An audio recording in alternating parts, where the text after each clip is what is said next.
warahmatullahi wabarakatuh. Kami dari kelompok KBM ingin menunjukkan hasil wawancara kami.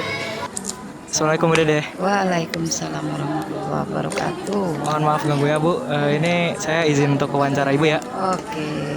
Apa tuh? Pertanyaan yang pertama untuk Ibu, bagaimana Ibu menilai keberhasilan dari suatu pembelajaran? Oke. Penilaian keberhasilan dalam pembelajaran menurut Ibu, karena Ibu PKN ya. Jadi dilihat dari perilaku anak. Misalkan tadinya anak itu tidak baik menjadi baik, terus dalam pemahaman tadinya anak tidak memahami suatu materi, misalkan gak tahu nih undang-undang dasar misalkan bagaimana. Nah setelah Bu Dede pelajari, Bu Dede kasih tahu materinya, mereka paham, itulah salah satu keberhasilan yang Ibu lakukan. Oke. Pertanyaan kedua, apa tantangan terbesar yang Ibu hadapi dalam kegiatan belajar mengajar Bu? Kalau tantangan banyak, salah satunya misalkan nih anak-anak tawuran, padahal kan udah nggak boleh tawuran. Anak-anak bawa HP, padahal nggak boleh bawa HP gitu ya. Nah ini adalah tantangannya, bagaimana biar anak mengerti gitu. Ya sepaham dengan kita guru dan pemerintah. Itu aja sih sebenarnya tantangannya yang berat banget untuk Bu Dede gitu ya. Lalu bagaimana Ibu memotivasi siswa untuk lebih aktif dalam pembelajaran?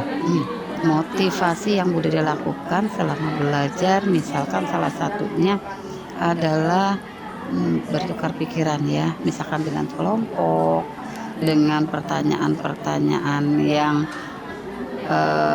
harus siswa yang menjawab, itu salah satunya. Atau mungkin dengan permainan, dengan cerita, itu adalah memotivasi Ibu, karena Ibu belajarnya tentang perilaku. Jadi contoh yang Bu Dede berikan adalah perilaku yang baik. Itu aja sebenarnya motivasinya. Pertanyaan selanjutnya adalah, apa peran teknologi dalam proses belajar mengajar di kelas Ibu? Peran teknologi sebenarnya baik kalau kita memakainya dengan kapasitas yang baik gitu ya. Teknologi akan buruk kalau kita memakai kapasitasnya juga buruk gitu ya. Kalau sejauh ini sih sangat mendukung, kalau menurut Bu Dede nih sangat mendukung, tapi nggak tahu dari segi siswa ya, tapi Bu Dede berpikir sangat mendukung. Salah satunya misalkan nih, Bu Dede harus membuat suatu metode pembelajaran di kelas A, kan kadang suka beda nih dengan kelas B karena nggak sesuai biasanya seperti itu. Nah Bu Dede mencari metode itu adalah melalui pembelajaran yang ada di HP atau media massa, itu seperti itu Bu Dede akan lakukan gitu. Pertanyaan terakhir ya Bu, bagaimana Ibu memastikan bahwa tujuan pembelajaran itu bisa tercapai Bu? Memastikannya sebenarnya nggak bisa keseluruhan ya, memastikannya, karena tadi Bu Dede katakan bahwa pembelajaran Bu Dede itu dilakukannya dalam kehidupan sehari-hari. Jadi kamu yang melakukan, ya kan? Misalkan nih, oh kamu harus tahu nih nilai-nilai Pancasila ke-1 dilakukan nggak oleh siswa?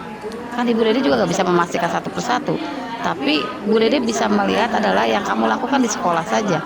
Kalau misalnya nilai-nilai sila pertama misalkan, oh iya anak itu masih dengan kesadaran sendiri, anak itu melakukan sholat dengan kesadaran sendiri, itu adalah salah satunya bahwa ibu berhasil, salah satunya, walaupun ada guru-guru lain yang menganggap itu adalah berhasil. Itu aja. Sekian dari wawancara dari kami untuk Ibu. Terima kasih ya Ibu. Terima kasih banyak Bu. Assalamualaikum Bu. Waalaikumsalam warahmatullahi wabarakatuh. Kami dari kelas 9J ingin izin untuk mewawancara Ibu Bu. Ya silahkan. Terima kasih Bu. Pertanyaan pertama untuk Ibu, apa yang membuat Ibu tertarik untuk mengajar Bu? Untuk mengajar berarti kan ibu harus jadi seorang guru gitu ya. Memang dari kecil, dari SD ibu sudah memiliki cita-cita untuk menjadi seorang guru, karena ibu itu aktif di sanggar tari. Jadi ibu itu bercita-cita ingin jadi guru. Awalnya ibu sekolah di SPG, yaitu Sekolah Pendidikan Guru, dimana kalau lulus itu menjadi guru SD. Kebetulan waktu ibu lulus untuk peluang menjadi guru SD sudah penuh, sehingga ibu melanjutkan ke IKIP yaitu di IKIP Bandung. Karena ibu memiliki bakat di bidang seni, yaitu ibu melanjutkan ke seni tari. Jadi ibu awalnya sebagai guru seni dari tahun 91 sampai dengan 2009. Karena untuk melanjutkan ke seni itu rada sulit jarak jauh, ibu harus balik ke Bandung dan balik ke Jakarta yang adanya untuk mapel seni. Jadi ibu alih program mengambil IPS ya. Jadi sekarang ibu menjadi guru IPS. Nah, itulah kenapa ibu kok pingin jadi guru ya. Ya memang sudah menjadi cita-cita ibu dari kecil, dan memang menjadi guru itu menurut ibu adalah pekerjaan yang mulia ya. Bisa mendidik anak yang tadinya tidak bisa menjadi bisa, yang tidak tahu jadi tahu gitu. Terima kasih Bu. Lalu pertanyaan selanjutnya, apa peran teknologi dalam pengajaran Ibu? Peran teknologi dalam pelajaran IPS ibu, yaitu ibu dalam mengajar kadang menggunakan HP, yaitu untuk mencari letak absolut, yaitu letak berdasarkan garis lintang, atau juga menggunakan infocus untuk menunjang pembelajaran. Nah, cuma memang di SMP 32 ibu jarang menggunakan infocus karena keterbatasan alat yang tersedia, yaitu ibu harus gotong-gotong, tidak terpasang langsung di kelas ya. Beda dengan dulu waktu ibu ngajar di sekolah lain, karena ibu ngajar di sini kan dari mulai 2019. Terima kasih Bu. Habis itu pertanyaan selanjutnya, bagaimana Ibu menciptakan suasana kelas yang positif? Untuk menciptakan suasana kelas yang positif itu ibu kadang punya yel-yel ya. Jadi sebelum belajar kadang ibu kasih yel-yel yang berhubungan dengan materi.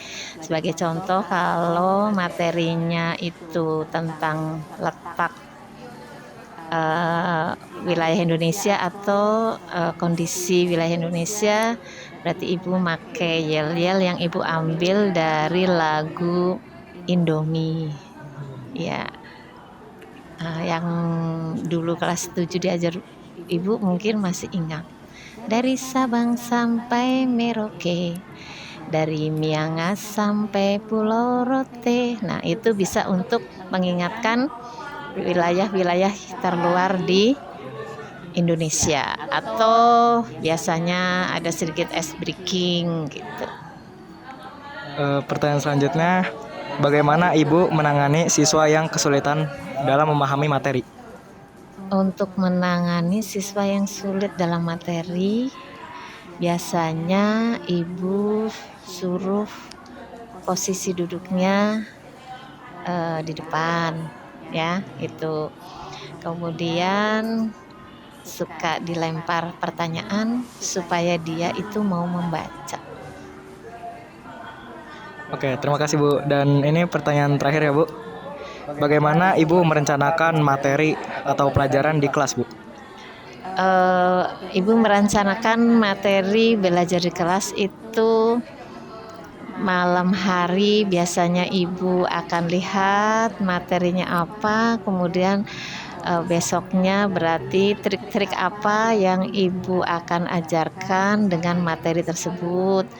Apakah anak akan dibuat game, atau anak disuruh belajar kelompok, atau anak itu disuruh membuat peta konsep.